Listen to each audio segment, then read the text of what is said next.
Nenyin jabi Dauda Bugu. Ko ni be sarakati bo ika ado misiri kesi de lawa ube ika di fantandema. Doni keba ko na ya soro fantami fantanya geleima tala. Aka haju nyana bolendo me fantando sino aka haju bese ka nyana bo yorowere. Donc comme misiri joli kana folo dola ode fasamantia kabo kana folo ta kadi fantankelema kumuna komisiri joli fule silama bede kam masalaha bola silama be fantan fana ta nyuma ya bedda ale kelendema ibe nyuma ya minke fantai o bedda fantan kelendema misiri fana joli o be silama unna fa be silama bedema min kan nafa be chaya kacari na be silama beka o de baraji kabo kateme nafa min be mo kelenga ko ani fana misiri joli be do sarakati jariya la fantan fana ta ya dudro ya bane misiri joli fana ni misiri jobe sarakati jariya kono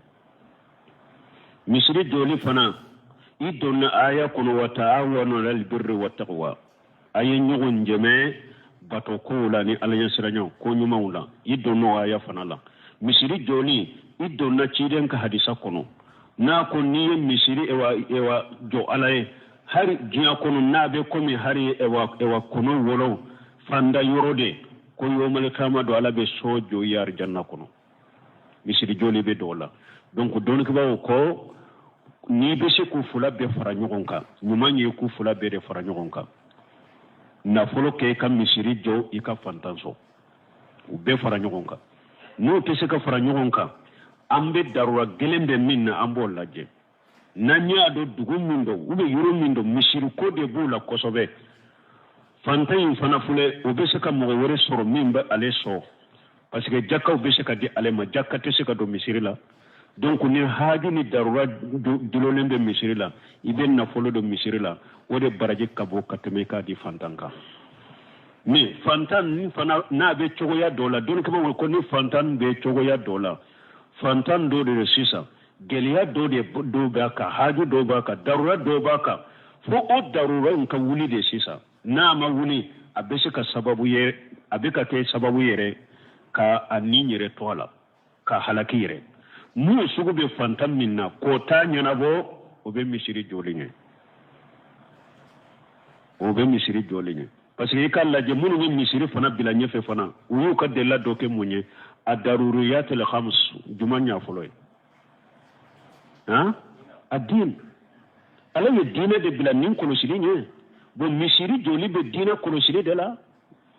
dina kono sili de be nin kono silinye hakilu kono silinye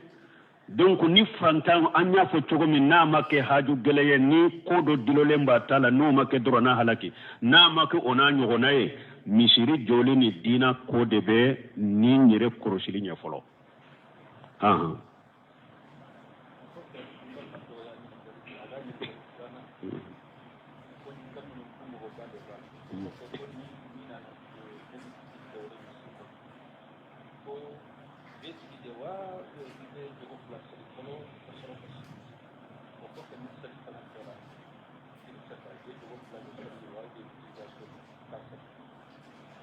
bo ko nyininkali kela do nyininkali ke futuri fokati ni futuri welela ayode fo ni donna misiri kono sanu ka salli jo ibe sigi de ube mumunke ciiden ko ja dagala ahadukum almasjidan fala yajlis hatta yusalli rak'atayn akonna dola kelem donna misiri kono kana sigi abada fo ikarakan fula salli har wakati balile munun nana ko salli teke ola doni ke bawo ko misiri fole arakan fula sentola ni donna misiri koni kono wakati ba fe ka sigi de salli jibila i kana siga bara fo ikarakan fula salli donc ni futuri wolela e nana misiri kono e ba fe ka sigi kana sigi de arakan fula salli de folo sani ka sigi parce que o te wakati balilen to bali misiri fole wakati balilen to bali la sara kofe ni nana misiri la i ba fe ka sigi salli jibila kana sigi fo ikarakan fula salli tile ba fe ka biyo i donna misiri kono ba fe ka sigi kana sigi ni marakan fula salli futuri wolela donna misiri ko ba fi ka sigi salli ji bila kanan sigi foy kara kan fula salli o ye ciden ka hadisa de sallallahu alaihi wasallam ka soro hadisa kere kere lumbe ni salli wolela misiri futuru la salli wolela sani farda ka jo hadisa kere kere lumbe bola ciden ka sallu qabla al maghribi sallu qabla al maghribi sallu qabla al maghribi ta siya sabana ciden ko liman sa pura kana ke wajibi ako ay salli futurunye siya sabana ko na diara mu'mini wala wote tayatul masjidi yede tayatul masjidi yede ko fe nafila dobe nafilatul mutlaqa ibe se ko ke sani ni futuru worela sani ka farda jo donc ni mu'min do na misiri kono akera wakati salli jibila kana sigi foy kara kan fura salli wakati balelen to bali akanyi ni kali fulana ko ni mu'min ya salli fana salli arakam fulan min be salli fana ko fe bu salli misiri kono be ka salli ka sokono ciidu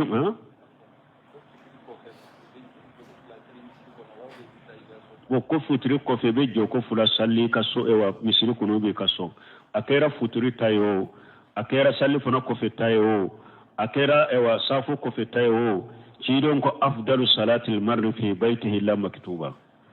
ako hada madin kan nafila salli nafila mununye kelena nafila wuye akon nunun kanyi ka sode kono hada madin ka salli be kanyi ka sode ko ne fardate ibena fardade ke misrila ani nafila minni jama kera masariyai komi sungalo nafila iko ke misiri kono kausa ikaki ka so kono minni nye kelena nafila nununye iko uluke ka so kono ode kanyi ka teme misirika minni mugo min ko ninne taran ka so kono koro lendo ube mankan ka chay demsenu ka cinkoro sugula fen ka chay nin tara ntese ka kan nafila inke anyema ntese ka chugo soro ibe se ka salli misiri kono fentika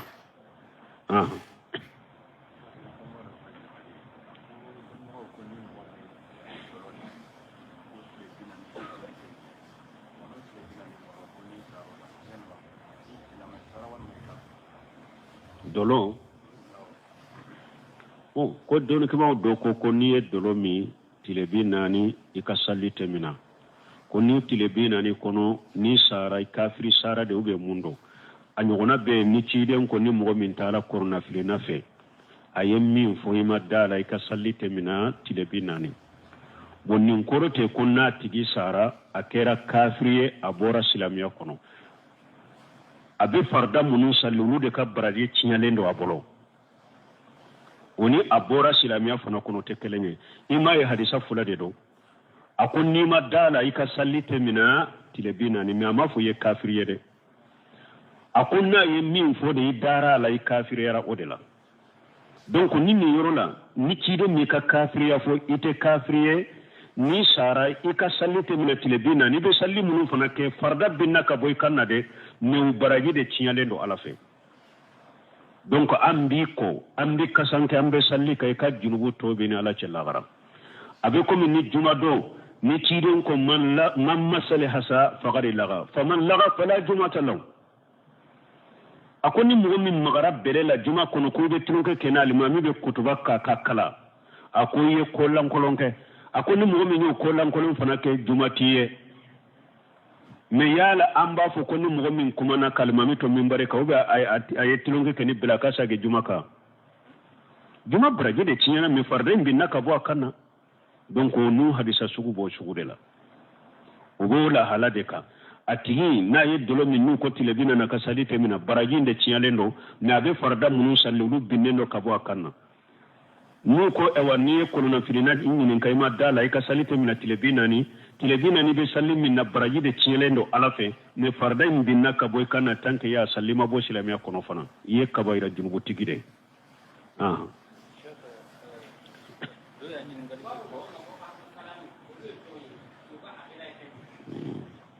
ahlul kalami ulu ye mogosugu munu nye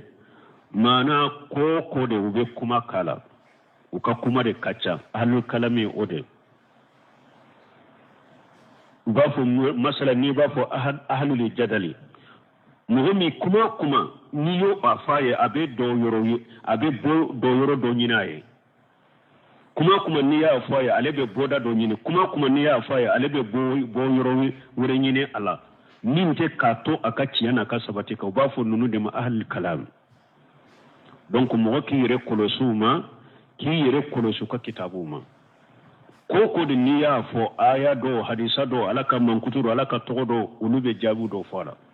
ko niya fo ka jadalu kala ka jabu do fala uba fo de ma ko ahlul kalam donc wiki yere koloshin nunu mo yiki yere kolosu ka kitabuma mo fili banti wude do aha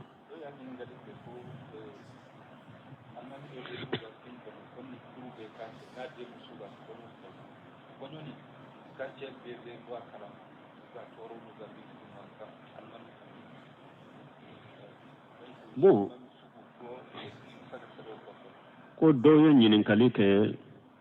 ko ka kin kono almami do be almami de do me ne ale ka demuso min be furu kimbe buga kalama bebe tora surala miji kimman kawni few ko almami fana do o ko fe salli be cogodi o sana anka kuno ka kera almami yo almami teo furu ni akera silamiya sariya ka kadiri kono ka keni nogoya ye ala be barika do furu sugu de la o furu sugu de o furu ɲɔgɔnma fula de ala be kanu do ni ɲɔgɔn cɛ ka barika do ka furu la ciden ko furu min ka hera ka ca furu min ka barika ka ca a ko ni furu min ka musaka nɔgɔyara wo furu min fana kɛra silamiya ka ɲamariya kɔnɔna ne ra mɔgɔ ma tɔɲɔ a kɔnɔ ala ma sɔsɔ a kɔnɔ ciden ma sɔsɔ a kɔnɔ barika bɛ don furu de la ala b'o furu de sabati ala b'o furu ɲɔgɔnmanw bɛ a bɛ kanu don ni ɲɔgɔn cɛ nin furu kɛtɔ de ala sɔsɔ de kɛra a la ciden sɔsɔli de kɛra a la mɔgɔ tɔɲɔ de kɛra a la sigiɲɔgɔnw tɔɲɔra misiriw tɔɲɔra a kɔnɔ o furu masina ala b'a barika bɔ dɛ ala b'a barika don a bɛ se ka kanu bɔ furu ɲɔgɔnma fila ni ɲɔgɔn cɛ ni o sababu ye tant que u ye tɔɲɔli min kɛ an ma jamana ka furu cogoya ni wa ɲina furu minnu bɛ dɔn ni san bɛ yɛlɛma ni taara furu minnu sirila min sabatilen bɛ a nɔ la furu bɛ minnu ka furu sabatilen n'a ma bɔ a ka dɔgɔ san kɔnɔ furu bɛ siri furu bɛ don ni san bɛ yɛlɛma san kura bɛ na olu bɛ kuruja de kura wɛrɛw de bɛ siri mun na an ka furu ala sɔsɔ de ka ci u kɔnɔ nin filimeni banbani min filɛ silamɛw cɛ la sisan nin fotota min filɛ silamɛw cɛ la sisan nin marɛsi orobu minnu filɛ fufu silamadenw nɔfɛ dɔw b'u danbe ka taa sunna yɛrɛ ma furu k'e ka fini jɛma dɔn a k'a yɛrɛ ka basa min b'an bolo i k'i ka basa jɛma kala k'a dɔn u bɛ muso ka basa jɛma kala k'a dɔn k'a yɛrɛ masiri n'a ye a cɛ ya furu dɔn ka fini jɛma dɔn dɔnnikaw ko baasi t'o la dɛ mais an ka fini jɛmaw don cogo kana kɛ komi nasaraw ta bɛ cogo min dɛ ta nasaraw ka orobu dilalen ta o luwe 20,000 30,000 40,000 ko do kɔɲɔmuso kan na filiminekɛlaw b'a nɔfɛ walicɛw de dɔn ni fototɛlaw b'a nɔfɛ walicɛw de dɔn o dɔw yɛrɛ ni muso diyar'o ye fɔlɔ olu yɛrɛ na muso nimoro ta farali ka muso in na ni ala ma fari ka olu yɛrɛ de b'a bɔ i tɛgɛ yɛrɛ ka talo ka b'i bolo dɔw b'u kanto ne yɛrɛ tun ma dɔn ko e bɛ o sinon ne yɛrɛ bɛ e fɛ foyi tɛ nin ko n'an ka furu n bɛ nin d'i ma n bɛ nin d'i ma e bɛ bɔ min kalama a y'a kun yɛlɛma ka bɔ i la aw yɛrɛ de ka baara tɔɔrɔ b'aw yɛrɛ kan donc furuw ka kɛ silamɛya kadiri kɔnɔna la ni furuw kɛra silamɛya kadiri kɔnɔna la ka ni kɛ adabu ye ɲɔgɔn tɔɲɔma ye o la ala sɔsɔma ye o la ala kotama ye o la ala bɛ barika dɔ furu la kanu bɛ dɔ furu ɲɔgɔnmaw ni ɲɔgɔn cɛ awa den barikalanw bɛ bɔ o la fana ni furu kɛra ala sɔsɔ de kan ni ala kota ni ciden sɔsɔ ni hadamaden tɔɲɔw o furu sugu barika tɛ dɔ la kanu tɛ dɔ furu ɲɔgɔnma ni ɲɔgɔn cɛ hali ni den minnu bɛ wolo a bɛɛ kɛ dusu kasi den ye ala kan kisi u ma donc o ye de furu an ka ɲɛgɛn kɔlɔsi furu ka kɛ o cogo ma n ko dɔnnikɛbaw ye saudiya ka ulamaw bɛ dɔw ka kutuba bɛ min kan munkaratil afrahi nisɔndiyaw la ko kone minnu bɛ nisɔndiyaw kɔnɔ a kɛra denkundi de b'i bolo sa a kɛra kɔɲɔ de b'i bolo ko kone min b'u kɔnɔ kitabu dilannen bɛ min ka kutubaw b'a kan ala ka haklimanda mo fana la donc nambora o yoro la ni almami min ben non ke na ya soro cinya do almami ba ke ona kalimami ate nyoko sira la nyode fo mo ka jate mina mo na yere salira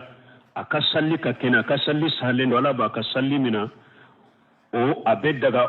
o kake almami mo ka salla ko fe fo muso o tese ka ke ciewma almami ya do ni muso sallira ka salli ka salen na le tese ka ke ciewma almami na abora wala mo ni yere sallira la bi ka salli mina kalimami ya be saha ni adonna ko mo na sallira la ta ka salli mina o kalimami ya te saha kafiri musriki nifaqul akbar nununde mo min bolo kalimami ya hara yere be salli min kala makotala donc ko kalimami ya te saha mais mo min be kabaira junubu ni fasiki junubu de ke ni abu ke konnen jade be kaye ka kuma fe nanye konnen jade kai ka kuma fe almami ni mbara min fule ni junubu de kabara junubu de dabila na yo konnen jamu me asansira alhamdulillah na ma konnen jamu me na ya soro mogode abese ka sanse ka boy mankante wuli fitinante wuli islamano nyogonche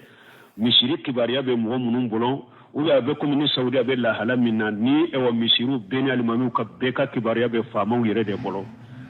u bese ka min sanse u ba sanse se ente bo e wa afanka ni o sugude abati sanse ka boy na banna ka fashi na ka kabara junubu bila ayi kunnan je ka maso na bisu ka sanse ka boy ka mo tilelen bila nola fitina te wuli mankante wuli aba boy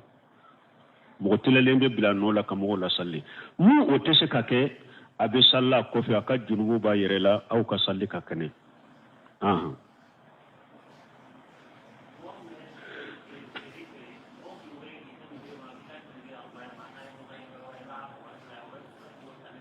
bo ko mo min be credit fere aka e wele telephone la be misiri kono ko ka credit ambaya maka fera manna yi nyogonye o yoro were be wori dama doni ko gaw nyini karani na ko atebe sanni fere de do hari credit akuma akana fo telephone la kito misiri kono sanni fere de do be bo misiri kenema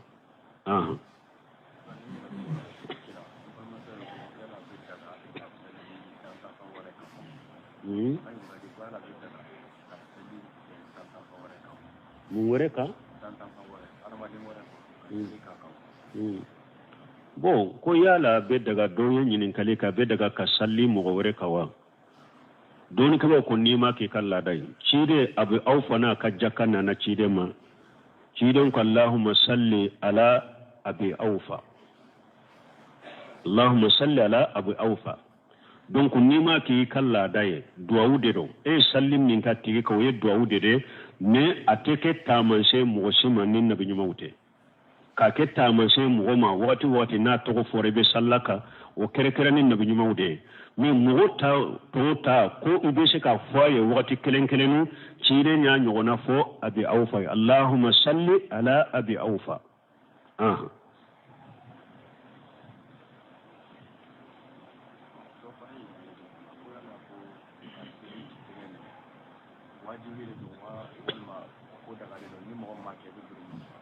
ka salli ki tege mina ko wajibi do be ni mo mi nyato be junubu soro sunna de do ni be salli ki bolo mina ka salli sunna de do ni mo mi hadisa u sharing ma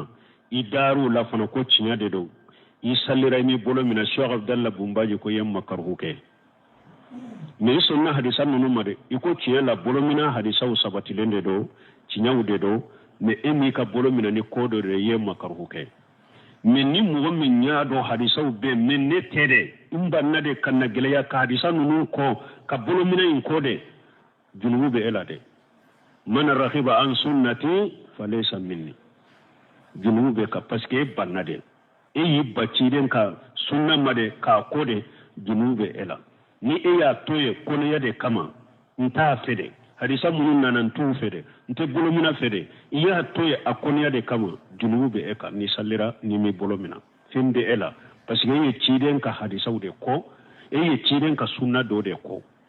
junubu be ela de mais ni asabatilen bo mi bolo mina sabatilen do abe kitabu kono abe hadisa kono e de mi ka bolo mina ko do kama me ma hadisa ko ma bolo mina fana ko idu sukun kono iye makarhuke iye makaruhu ke nimbe salli ka bolo mina o baraji kacha itaye nimbe salli ka bolo mina ebe salli ki bolo jigi nimbe salli ka bolo mina o baraji kacha itaye parce que ale ye ciiden ka sunna do bara salli kanu e ya toye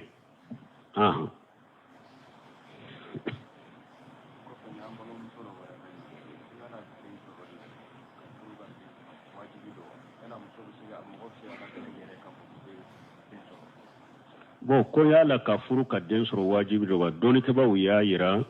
furu te be ke wajibi kan della ka furu cogo fo furu te wajibi ya mogo ka fo mogo kele ni mogo min nya do sebe ne nka muso furu sahawa min bena nege min banna fana ni ma muso furu doron be jene yake ibe se ka muso furu fana a wajibra e ka muso furu parce que kana jene yake muso furu be ke e ka wajibi sisa mais ni mogo min nya do ne be se kin yere mina hari ni ma muso furu sebe ni be se ka muso furu be se kin yere mina de har ni ma muso furu te foi toruma mais be se ka muso furu akanunendo ika muso furu akanunendo e ka muso furu o de kanyi mais ni ma muso furu e yere ya do be se yere ko wajibi tika muso furu be wajibi ya mogo kare min be sira yere nya jene yayi seba ye fana a wajibire kai ka muso furu ni ote muso furu te wajibi doni ke ba chama ni tara do internet ro kitabu do dilala fana kama doni ke ba ulama munu mafuru akacha ibn jarir taburi ya mafuru bu taymiya fula mafuru ibn jarir mafuru bun taymiya mafuru ashi kono ma muso furu ulama o fana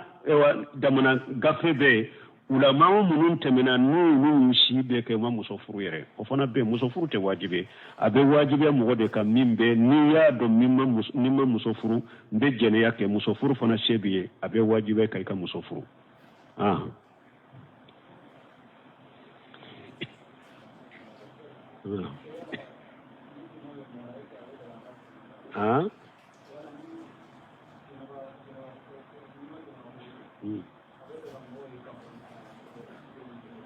bo koni mogo mi janaba bila abe daga nima ko ka qur'ana tawa ube ka qur'ana kalawa ni mogo sigora de janaba yisro isogora ini muso jera la wajiborila janaba yisro ube ini ka muso kafo nyonya ke la wajibora ama bo janaba ko libika bo ni bo chogola ate daga ka qur'ana kala ate daga ka mo qur'ana la fukati ko de ni be yuru mi jide te ibe tayammamu ke ube bana de bila te sika ko ibe tayammamu ke me tanke jibe ibe sika ko ite sika qur'ana kala bara I janaba to foika ko de foika ko doni ke bawo ka kuma sahalen bode ka janaba fana ani muso min be kalo bola ani bange jolen ko kelawunte muso min be kalo bola doni ke bawo ko wote saka qur'ana yere takakala min ni qur'ana min ba kunna abe saka qur'ana kala an jahari li qalbi min be kalo bola o be saka qur'ana kala akunna ni kala karamogo diro abe saka ta ka dimisanu la kara qur'ana la ka to kalo bola ni kala ndendero abe saka ta aka qur'ana kala na ka to kalo bola ate qur'ana gafe deta hari na ba gafe ta ka suruf abe fendo kono fembo ndo ba ni qur'ana ce komuna parce que ale tese ka kwa leta yere bolo na ka haidu matigeda tese ka kwa ta yere bolo donc daga ale ka qur'ana kala min fana be kalo bola bange jolola abo chogodela o daga ka qur'ana kala kunna o be telefoni munu fule nenye abe qur'ana da fale ndo ka telefoni kuna be qur'ana kala min be kalo bola o be min be bange jolola o be se ka qur'ana kala an jahri la qalbi o be ba kala telefoni la ube mogo do be qur'ana mina bakala ube be qur'ana da fendo kalete magala bakala bashita le kala parce que ale ni janaba to te kelenye janaba to ni ebi yere de bori be sekata ko kana qur'ana kala e yere de mati ko donc ate be ka qur'ana kala foi ka ko ni abe daga min be kalo bola o ka qur'ana kala be daga min be banga jole o ka qur'ana kala di difference be binu nyonchi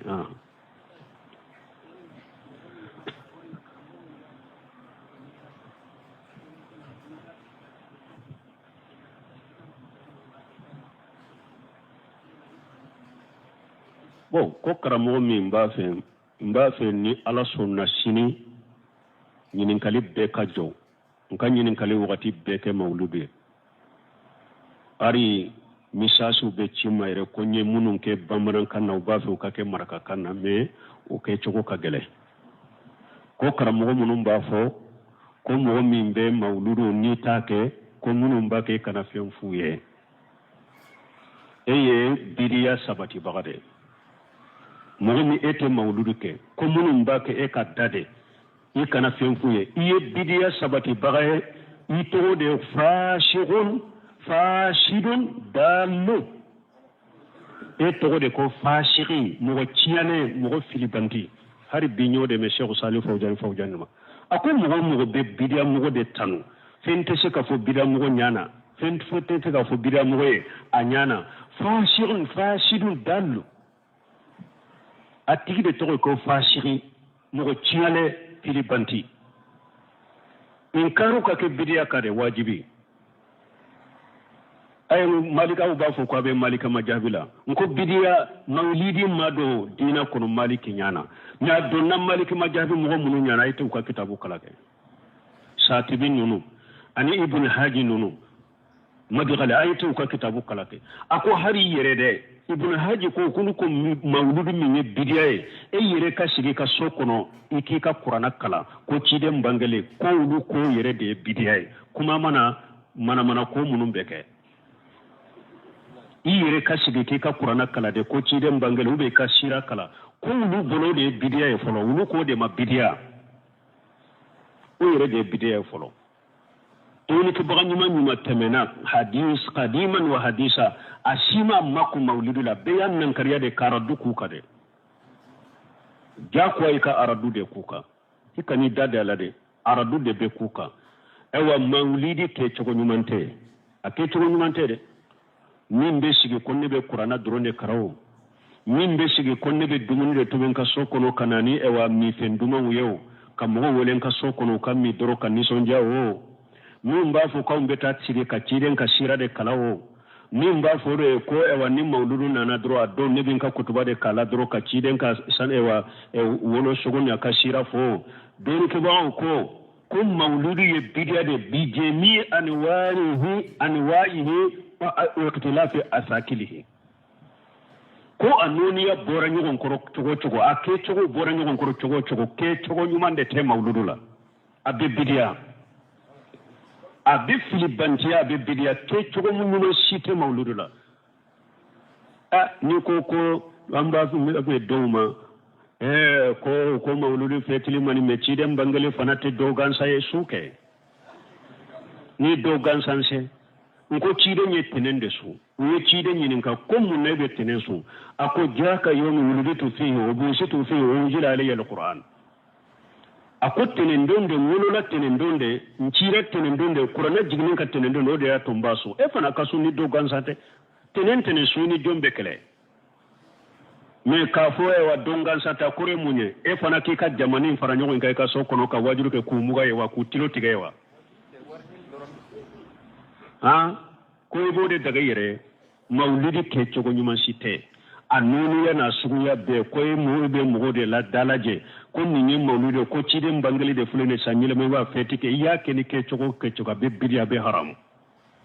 ke to nyuma sitala awajja ko inkaru ka kakare ka kokari har karamu do bato ko nunu ewa ya famu ya famu hari an kandar ya famu nunu ya fam ko baka ki sagode ke har yake yere lafiya dan sanun be wolo shen korodu jamana konodu nu to mo min ni ban nan kariya sukutul ulama ko yere de be bidia do dina kono don ke ba ko kadda deli nunu baka samusa ufana ba bidia fo mun be lamu o kono mun be hakili soro kono ufana be na do nunu be nin kede do baka me do fana ba fo ko amani o fana be ute cinyani ni ba men na au ya dade nunu baka kata laban kin yemunye ka fara dina ka doni ke ba ko ma ko de be bidia ke sunna ka shirku ke ewa tauhidi